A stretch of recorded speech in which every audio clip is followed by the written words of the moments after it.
Ladies and gentlemen, what is going on? It is Nick from Thompson's Collectibles here, and today we got a nice review on a figure that I have actually been holding in my collection and in package for probably about two and a half years now.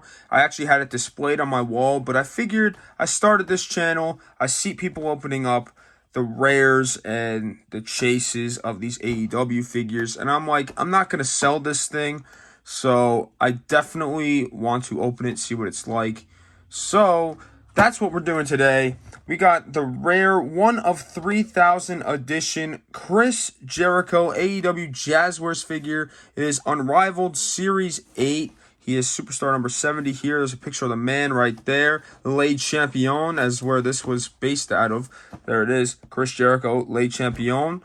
Dynamite 1/29/2020 in Cleveland, Ohio was when he wore this attire.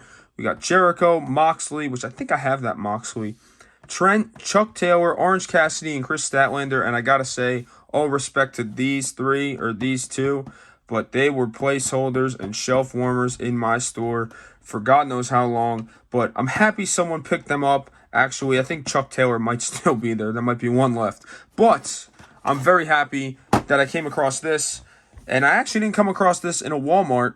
I came across this in my local Target. So this is the second time that I'm saying that my local Target knows what they're doing. So I don't know. I just ended up getting lucky. But again, I went there yesterday and there was nothing to be found. So let's get this Chris Jericho figure out of the packaging. Okay, so just like I did with the Kurt Angle figure review, we are going to take a look at Chris Jericho's accessories, then we will take a look at Chris Jericho himself. And I gotta say, after holding this figure in my hand, there are some things that I'm a little disappointed about, but I wouldn't have known that if I didn't open the figure. So first off, we got a Le Champion bandana here. Pretty good accessory. It goes around his neck. I think I have the regular version, not the rare version of this figure as well, because I have the other one where it has the Le Champion bandana. We get a baseball bat, which is pretty cool. It's not the same, I don't think, as the one that came with Sting. There's no like wood engravings here, but it's pretty cool. I like how there's engravings on the handle though to grip it. And probably the best accessory out of all three is this jacket. Now, I will say it's a rubbery material. I'm not a fan of rubber material at all. But the graphics and the deco on this jacket are pretty cool. I think that says a J for Jericho. It's black, then it goes to red. I love the buckles here hanging off. Got nice spikes. But on the back, and this is why I say open up the figures, because you wouldn't be able to tell that this was on the back. I had no clue there was a graphic on the back of the jacket, and it's Chris Jericho, the man himself. So I think this was maybe his Painmaker type look. I mean, I don't know. It says Jericho underneath it. I don't know if you can really read that, but pretty cool jacket. But now let's get into Chris Jericho himself. Okay, now taking a look at the Chris Jericho figure, and I gotta say, I'm actually kind of disappointed, and I hate saying it about that. I love AEW Jazzwares figures. I think that they have a better formula, in my opinion, than Mattel at times. I definitely think that their scaling is off, though.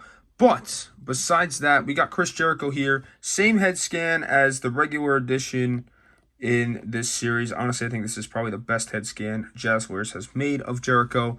He gets a nice ab crunch, which that's another thing that they win in here. So you got a nice ab crunch there.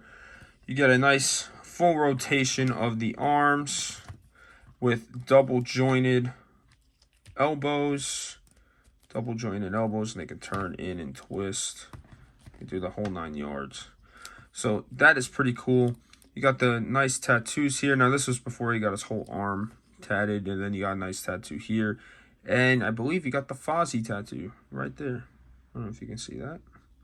But taking a look at the figure away from the top, this is just a regular molded like base for a figure. There's no deco on this figure at all. Now, it could have been the attire that he wore. Maybe he just wore plain black pants. I don't really remember. I don't watch AEW as much as I would like to, but Another thing is these ankles are very, very, very loose. And this one feels like it's going to snap off any second. So, but you got double jointed legs, knees here. There might be something there, but I think it's just a part of the packaging. I don't think that's a deco. And then here, you can have him do the splits. He is on ball joints, it looks like, so he's going to get good rotation there. You kick him out forward. It's not too bad. And, that's as far as he's going to kick back. But you can get a nice super kick there. And he can look up a little bit, but because of his hair, he can't really look up. But he's on a ball hinge, so he can kind of look down a little bit better than a Mattel figure himself. But speaking of Mattel figures, let's get into a Mattel figure comparison because I have Kurt Angle right to the side. So taking a look at the Mattel figure comparison, I think we got a pretty good, scaling here. Jericho, I don't know if he was taller than Kurt Angle. I really don't think he was, but I could be talking out my butt. It doesn't even say his height on the packaging. So, I don't really know, but Kurt Angle here, I think this could get away with, being, able to do a match. But yeah, this Chris Jericho isn't bad. I just wish that the legs weren't so, I wish the feet weren't so loose.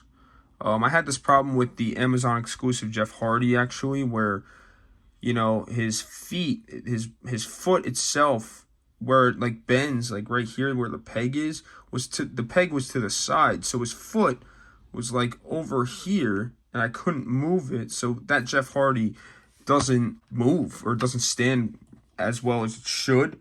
So I think that's just something that Jazzwares needs to take a look at with their sculpting of the feet. I also think that maybe this like boot flap is a little too big. I think it's almost cartoonish, but I again don't know what kind of boots.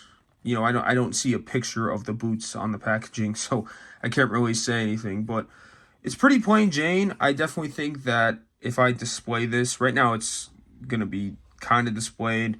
It'll just go with the rest of my collection. But if I actually get to displaying my figures, because I did meet Chris Jericho, not in wrestling, but I met him at a book signing when I was a fan, still am a fan, but I went there with the whole list of Thompson thing and everything. It was pretty cool, and he was a nice guy. He loved the idea of the list of Thompson, and he signed it. But yeah, he was a really down-to-earth guy, so he'll definitely get displayed if I get the time or the space to do it. But as of right now, this figure won't be displayed, but if I display it, I will definitely put the jacket on it. And yeah, anyway guys, thank you so much for watching this video. If you did like this video, please give it a big thumbs up. Always make sure to like, comment, share, and subscribe. Let me know if you want to see more AEW Jazzwares figure reviews on the channel, and I'll see you guys in the next one. Peace.